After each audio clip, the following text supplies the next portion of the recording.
Allez, c'est parti. On plonge direct dans le vif du sujet. Aujourd'hui, on va décortiquer un ouvrage absolument fascinant, Lettres à la jeunesse africaine d'Ibrahima Théolam. Et franchement, c'est bien plus qu'une simple lecture.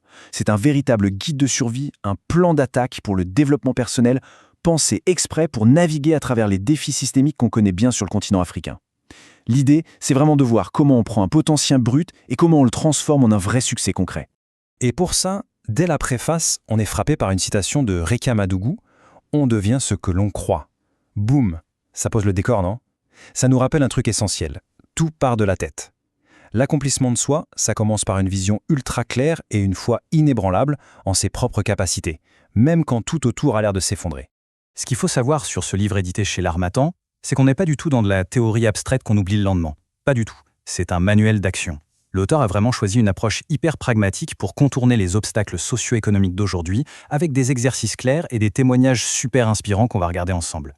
Bon, pour vous donner une idée du parcours, on va d'abord parler de l'éveil de la jeunesse, ensuite on fera un petit bilan personnel, on verra comment passer du potentiel à la compétence, comment gérer son orientation pro, et enfin, le meilleur pour la fin, comment transformer nos limites. Allez, première étape de notre feuille de route, l'éveil de la jeunesse. C'est le moment d'en finir avec le fatalisme. L'auteur, il mâche pas ses mots. Il sait très bien que le chômage et les barrières systémiques, c'est une réalité compliquée en Afrique. Mais il fait un truc génial. Il retourne le problème. Le vrai combat, il n'est pas seulement dehors, il est à l'intérieur de nous. C'est littéralement une guerre ouverte contre le fatalisme, contre l'oisiveté et surtout, contre le manque de confiance en soi. Le but ultime, redonner le pouvoir aux jeunes pour qu'ils prennent le volant de leur propre destin. On passe à la suite, le bilan et la découverte personnelle. Parce que oui, il faut bien savoir qui on est pour avancer. Alors ce qui est vraiment brillant ici, c'est l'exercice pratique qu'il propose. Un véritable audit de soi-même. Vous prenez une feuille, 4 colonnes. Ce qui vous plaît, ce qui vous déplaît, vos qualités et vos défauts. L'idée, c'est d'être froid et objectif. Comme si vous décriviez une table ou une chaise. On laisse l'ego à la porte, pas de jugement, pas de fausse modestie. Cette espèce de cartographie interne, elle est absolument indispensable pour dénicher vos vrais atouts.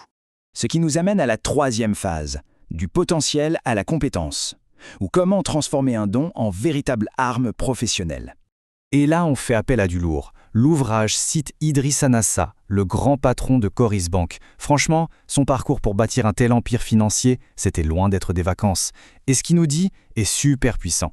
Oubliez le talent inné. Ce qui fait vraiment la différence entre quelqu'un qui réussit et quelqu'un qui échoue, c'est la persévérance. C'est de continuer quand tout le monde s'arrête. Concrètement, comment on fait ça? Le livre prend un exemple tout bête, la pâtisserie. Disons que vous avez un petit talent naturel pour ça. Ok, cool.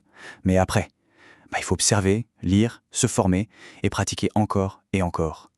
Et la magie opère quand vous devenez tellement bon que vous êtes capable de l'apprendre à quelqu'un d'autre. C'est exactement là qu'un simple hobby du dimanche se transforme en une compétence professionnelle blindée. Étape numéro 4, naviguer l'orientation professionnelle. Ah, faire le bon choix, c'est toujours le moment de vérité. Et c'est là qu'on touche à une question qui angoisse tellement de monde. Qu'est-ce qu'on fait quand nos parents détestent notre choix de carrière?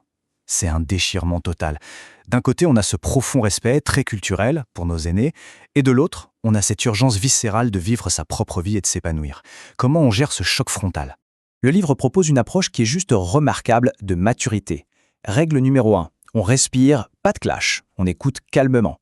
Règle numéro 2, on prend du recul et on analyse leurs craintes objectivement. Et le coup de maître, le voilà. Si au fond de vous, vous savez que c'est la bonne voie, utilisez leur refus non pas comme un frein, mais comme une occasion en or de prouver votre détermination. Montrez-leur que c'est du sérieux par l'action. Vous voulez un exemple parfait? Prenez l'histoire de Kadidiatou Camara. C'est une étudiante guinéenne de 21 ans. Ses parents voulaient la marier tôt, alors qu'elle rêvait d'être infirmière.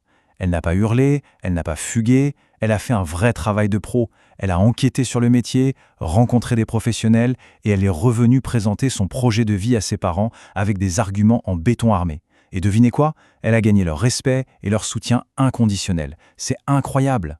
Allez, on arrive à notre dernière grande étape, transformer les limites. Comment créer des opportunités quand on part de zéro? Et ça illustre à merveille la différence radicale entre deux visions du monde. D'un côté, le mindset, problème. C'est le classique, j'ai pas d'argent donc je laisse tomber. Mais de l'autre côté, et c'est tout le cœur du livre, on a le mindset solution.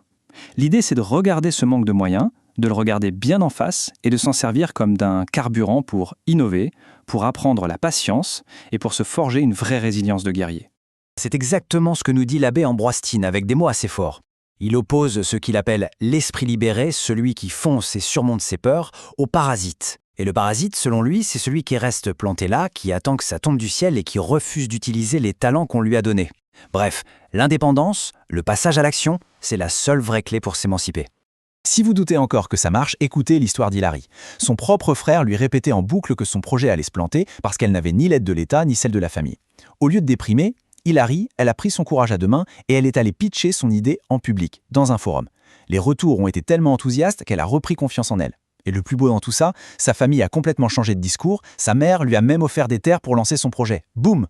Donc, si on devait résumer les points cruciaux du livre, et notamment ceux apportés par Youssoupha Sarré, ça donne ça. 1. Soyez une solution, pas un problème pour votre communauté. 2. Votre temps, c'est comme de l'argent liquide, gérez-le avec soin. 3. Entourez-vous de gens qui vous tirent vers le haut. Et 4. Les échecs, c'est pas des murs, c'est juste des panneaux de signalisation pour y ajuster la trajectoire.